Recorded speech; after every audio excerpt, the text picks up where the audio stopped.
बांधकाम कामगारांसाठी एक मोठी घोषणा आहे ती फडणवीस सरकारकडून करण्यात आलेली आहे. तुम्ही शासन निर्णय देखील जारी केलेला आहे. नेमकी काय माहिती आहे? आपल्याला माहिती आहे की बांधकाम कामगार हा आपल्या समाजातील एक अंतिम घटक आहे आणि या बांधकाम कामगाराला जर दुर्दैवाने एखादा अपघात होतो तर त्याचा तो खऱ्या अर्थानं त्या घरातला कर्ता पुरुष असतो आणि तो गेल्यानंतर त्या घराला आधार दिला पाहिजे. म्हणून आपल्या राज्य सरकारने विशेष करून देवेंद्रजींच्या मार्गदर्शनात आम्ही असा निर्णय केला आहे की पहिले जर नैसर्गिक मृत्यू झाला तर त्याला फार तोडकी मदत होती, तर ही मदत वाढवली पाहिजे. त्यासाठी आम्ही आता हा निर्णय केला की नैसर्गिक मृत्यू झाला बांधकाम कामगाराचा तर त्याला आता 3.5 लाख रुपये, अपघाती मृत्यू जर झाला तर त्याला 6.5 लाख रुपये आणि त्याला अपघातानंतर दिव्यांगत्व आलं तर अशा वेळेस त्याला जवळजवळ 2 लाख रुपये आपण आर्थिक सहाय्य या माध्यमातून करणार आहे.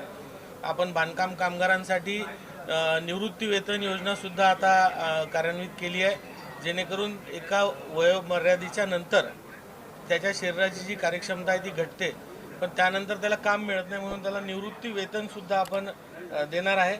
आणि सोबतच मॅटर्निटी बेनिफिट्समध्ये महिलांना पहिले जी मदत होती ती आता आपण 25,000 रुपयापर्यंत वाढवली आहे आणि यामुळे या बांधकाम कामगारांना खूप मोठा दिलासा आदरणीय देवेंद्रजी, आपले दोन्ही उपमुख्यमंत्री एकनाथजी शिंदे, सुनीत्रा वहिनी यांच्या मार्गदर्शनामध्ये या राज्यातील सर्व बांधकाम कामगारांना आता हा लाभ होणार आहे.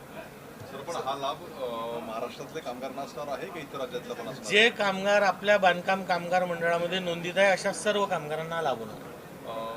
जर अपघात झाला तर साहजिकच आहे का कुठेतरी ज्यांचं काम आहे त्यांच्याकडनं हलगर्जीपणा केला गेला असेल, नियमांचं पालन केलं गेलं नसेल, मग त्यांची चौकशी होऊन कारवाईचं काही तरतूद नाही, त्याच्या SOP आपण केलेल्या आहेत. त्या SOPच्या माध्यमातून जे पात्र आहेत अशा सर्वांना आपण लाभ देऊ. सध्या बांधकाम कामगारांची काय संख्या आपल्याकडे नोंदीत आहे?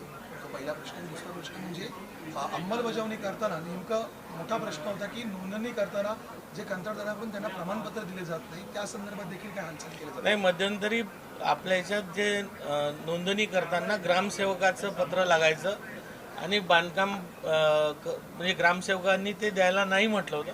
त्यानंतर आपण कंत्राटदारांचे प्रमाणपत्र आणण्यास त्यांना सांगितलं होतं आणि एखाद्याला मिळत नसेल तर आपण त्याला तेथील पंचायत समिती असेल, तहसील असेल, PWD असेल यांच्या माध्यमातून ते प्रमाणपत्र मिळून